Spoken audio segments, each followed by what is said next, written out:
why women fainted so much in the 19th century, and how this led to the invention of the vibrator. Dropping like flies, or at least as far as many stories indicate, it seems as if well-bred ladies in the 1800s struggled to maintain consciousness when faced with even the slightest emotional or physical shock. Over the years, there have been several theories as to why this seemed to happen, from the women's garb to simply conforming to societal expectations. To begin with, throughout the 19th century, among other times, ladies often wore corsets around the torso. Corsets were made of a durable, tightly woven fabric or leather, fashioned with channels running through them in which vertical ribs were inserted, called boning, because they were often made with whalebone, although ivory and wood were also used. While the purpose of the corset changed over time, sometimes meant to give a flat look, sometimes meant to give extra curves via tightening, it's the latter fad, particularly in the Victorian era, that many propose was the cause of at least some fainting spells. In this case, the entire device was held together and tightened, sometimes to extremes,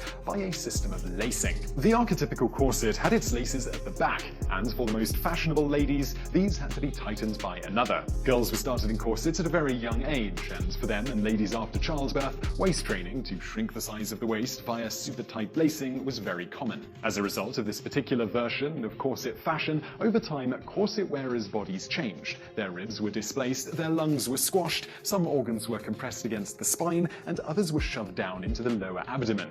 In addition to making it hard to breathe, hearts struggled to pump, and guts struggled to digest what little food they could get down.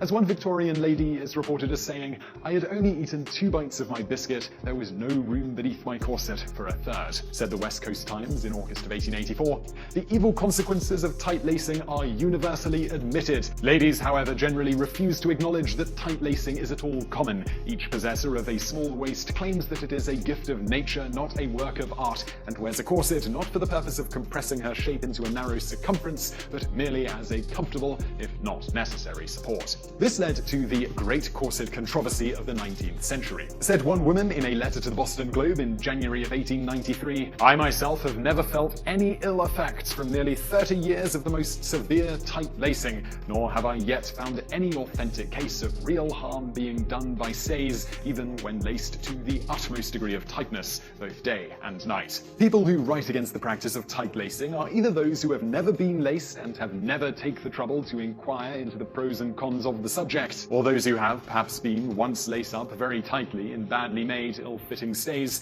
with the settled determination of finding them most awful instruments of torture. Those who have been systematically laced up in proper stays from their childhood are the only ones who are capable of forming a right judgment on this subject, and I hope you will allow tight lacers the opportunity of defending themselves against the enemies of trim little waist. On the other side of the argument, in an article titled "The Slaves of Fashion," published in the Chicago Tribune in September of 1891, it was noted, "It is difficult to imagine a slavery more senseless, cruel, or far-reaching in its injurious consequences than that imposed by fashion on civilized womanhood during the last generation. The tight lacing required by the wasp waist has produced generations of invalids and bequeathed to posterity suffering that will not vanish for many decades. And in order to look stylish, thousands of women wear dress waist so tight that no free movement of the upper body is possible. Indeed, in numbers of instances, ladies are compelled to put their bonnets on before attempting the painful ordeal of getting into glove-fitting dress waists." Whatever side of the tight-laced argument a particular woman was on, whether by their suboptimal blood pressure, inability to breathe properly, or low blood sugar, it's thought this may have been one potential cause for Victorian ladies reportedly retreating to their fainting rooms and swooning into their fainting couches. Another fashion-based theory is that a well-dressed woman of this era wore an enormous amount of clothing, and even in the summer, such a lady had, in addition to the corset, underwear, a bustle pad, a full skirt supported by crinoline, horsehair, petticoats, sometimes lined with steel, and a bonnet. Some may have fainted from overheating, while others may have collapsed under the sheer weight of their garments, which would have been more difficult to handle, combined with the aforementioned cinching aspects. This could also be dangerous for other reasons. For instance, the wife of famed poet Henry Wadsworth Longfellow tragically died when she accidentally dropped a burning match onto her hoop skirt. Her clothing burst into flames. Even after the fire was smothered, it was not an easy task to remove the cindered clothing. Another potential contributor contributor sometimes pointed to in trying to explain some of the swooning could have been chronic poisoning. During the 19th century, while people knew that arsenic was poisonous, they didn't seem to know or care that environmental exposure from its fumes could have a deleterious effect. As such, and given its utility in certain applications, it was widely used in the manufacture of everything from fabrics to paints to the paper in which food was wrapped. In fact, by the end of the 1800s, 80% of wallpaper was arsenic-laced. Arsenic poisoning has a variety of symptoms, including headaches, cold sweats, and fainting. There was an 1880 report of a woman who had fainting fits almost daily until she was moved to another room in her home that wasn't furnished with arsenic-tainted wallpaper, where she recovered a few weeks later. In addition, arsenic, along with lead, mercury, and other such toxic substances, were commonly found in makeup during the Victorian era. Lead was also a common ingredient in hair dyes and was frequently found in wine, along with arsenic and copper. Together, these toxins contributed to more wealthy Victorians suffering from seizures and theoretically swooning when compared with their poorer neighbours who couldn't afford such luxuries. All that said, it is highly likely that some, or even the majority, of this swooning was put on.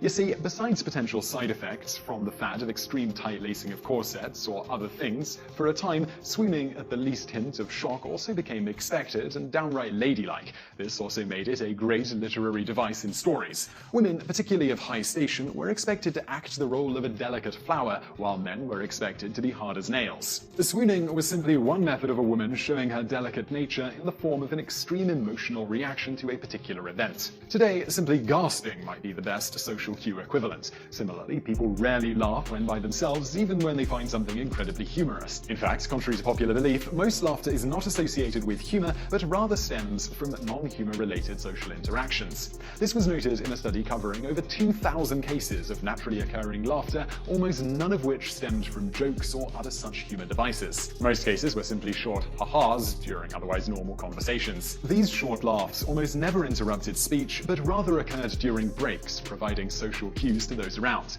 So, in the 19th century, swooning was just another form of accepted social cue for ladies to have in their toolbox, whether they literally were fainting or just more likely, in most cases, making a show of it.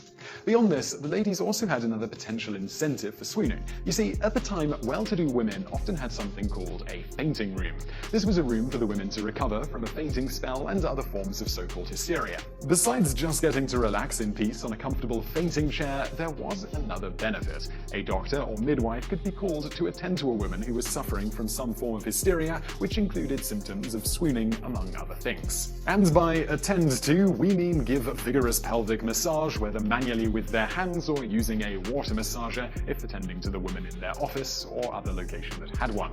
This went on until the lady in question was relieved, curing her of her hysteria.